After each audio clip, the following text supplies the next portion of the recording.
Here's an overview of your Haven product. This particular version is the Haven Connect, so I'm going to detail some of the features of the product so that we all get on the same page. This pedal over to the right is the manual activation pedal for your product. So if you step on that, it'll raise the lift gate up and allow the product to engage with the door. You can step on the middle of the product to lower it. So if that's installed on your door, all you have to do is step on it and it will lower the product. Here is the Haven charging access pairing port for the product. So you'll notice that the lift cover comes up. This is where you install your rechargeable or your disposable batteries.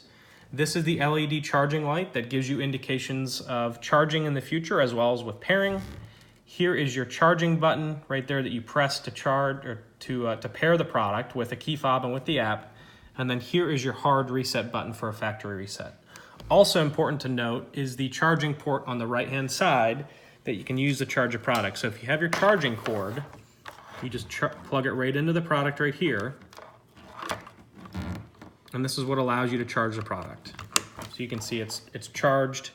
If you have it attached to the wall, it'll be charged and the cord comes right through the charging access port there.